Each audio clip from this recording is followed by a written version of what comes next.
Obrigado, presidente. Que aproveito para dar boas-vindas aqui à nossa secretária, Marília. Secretária, minhas perguntas vão no sentido seguinte sentido. Questão das verbas anunciadas para as questões de enchentes aqui em Belo Horizonte. E aqui, depois vamos falar, Raul. Depois vamos falar. E também sobre a questão da crise hídrica e a questão de Furnas, né? Eu sei que a senhora já respondeu, mas queria entender um pouquinho mais. Sobre a questão das enchentes, o governo anunciou que iria destinar 298 milhões de reais, né, proveniente justamente ao termo de reparação da Vale, para as questões aqui de Belo Horizonte, os afluentes do Ribeirão Arrudas, né?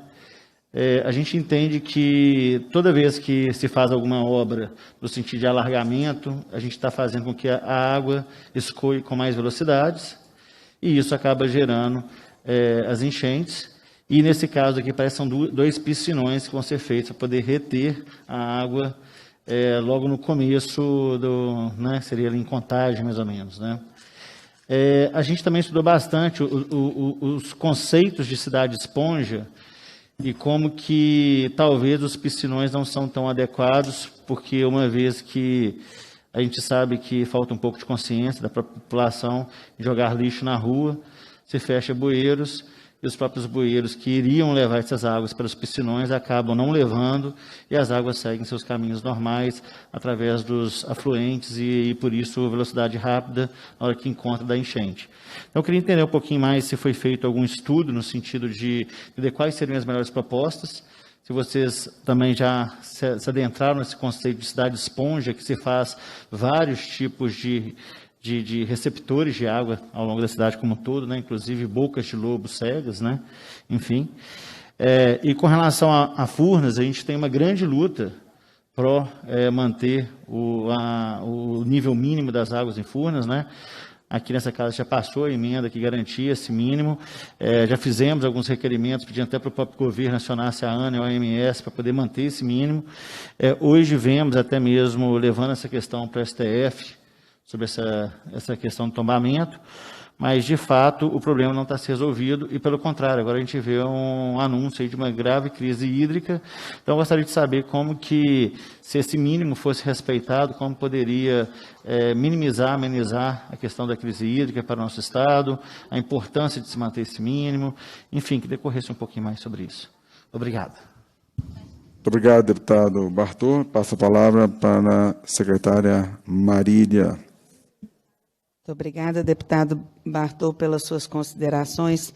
Primeiro, né, o recurso que será disponível para gestão de águas pluviais aqui na região metropolitana, especialmente nos 2 últimos anos, a gente tem visto, né, Belo Horizonte e algumas cidades aqui da região metropolitana muito impactadas pelas chuvas intensas que ocorrem no mês de janeiro.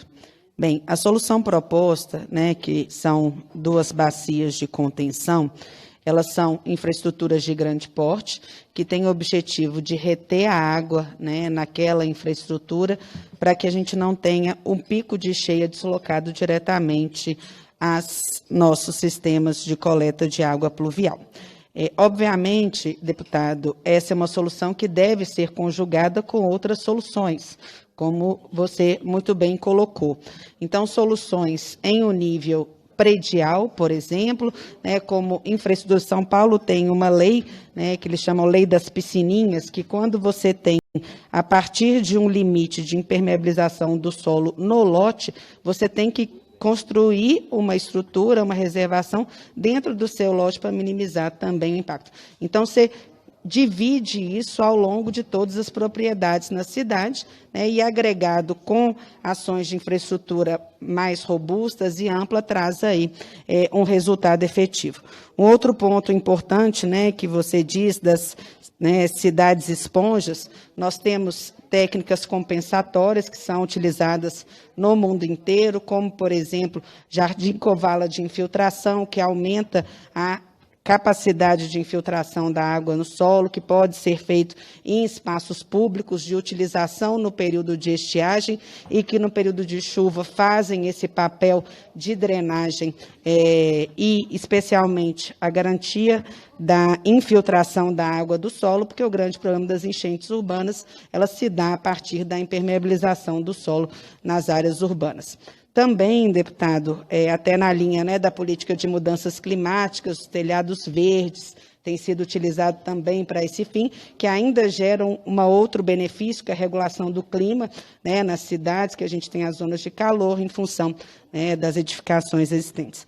Então, esse trabalho que está proposto está sendo desenvolvido pela Secretaria de Infraestrutura, com estudos importantes que mostram e demonstram, de fato, que é uma solução que busca um primeiro passo para a solução do sistema de drenagem na região metropolitana, mas ele deve ser agregado com outras ações.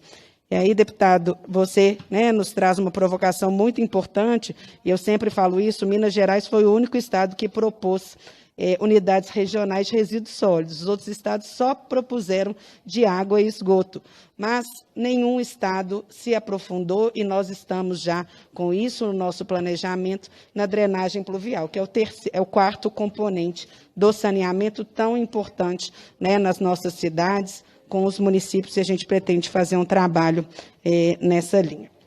Bem, o outro ponto, deputado, que você traz, né, é a questão do Lago de Furnas. O governador Romeu Zema, né, oficiou a Agência Nacional de Águas e a Agência Nacional de Energia Elétrica, assim como o Ministério de Minas e Energia, solicitando que seja observado, né, que seja cumprido a emenda constitucional dessa Assembleia de tombamento do lago e dos níveis mínimos estabelecidos. Como o senhor também mencionou, nós também tivemos a informação via os jornais de um movimento no STJ de inconstitucionalidade da nossa emenda constitucional.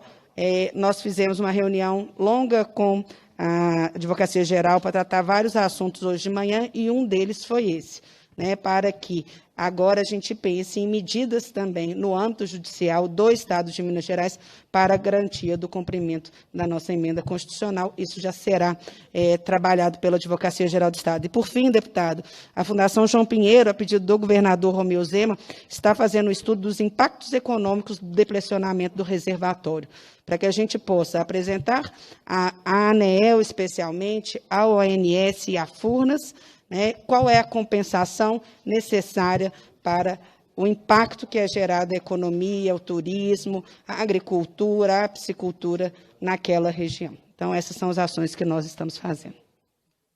Muito obrigado, secretária Marília. Passo as palavras para as considerações finais, deputado Bartô. Só agradecer as respostas mesmo e tratar um pouquinho mais da questão das cidades esponjas, aproveitar aqui o momento, né, que é um momento bom para a gente trazer mais consciência sobre isso, porque quando se faz qualquer tipo de construção, você, na verdade, a impermeabilização, né, você não deixa a água entrar no solo, como ela bate naquele telhado, ganha velocidade, corre para um riacho, que agora está canalizado, então que não tem as questões naturais, né, que seguraria a água aos poucos, e sim uma corredeira, e que faz que ganhe mais rapidez a água também, chegando no entrocamento onde acontece todas as enchentes que a gente está acostumado. Então, a cidade esponja, ela simplesmente começa a prever exatamente isso, como reter a velocidade da água, né? Colocar barreiras naturais, colocar locais onde consegue reservatórios, pequenos reservatórios que vai segurando aqui, segurando ali, e aí dentro disso a gente vê muito o conceito, né, talvez um pouco ultrapassado, diria, de área de permeabilidade nas construções, onde se prevê poucas metragens para se fazer uma grama, mas logo em seguida, quando passa-se o habite, a pessoa vai lá e tampa aquela grama e resolve o problema dela. Então, uma forma inteligente seria, né, de agradar tanto a construção quanto o conceito contra essa questão de enchentes, é de trabalhar mini reservatórios por construção. Porque uma vez que o reservatório está ali, abaixo do solo, e ele escoa toda aquela água para o reservatório, ele, de fato, segura a velocidade daquela água, retém aquela água ali, e ele pode construir no solo inteiro, então agrada tanto o construtor quanto a questão urbanística como um todo. Obrigado, secretário.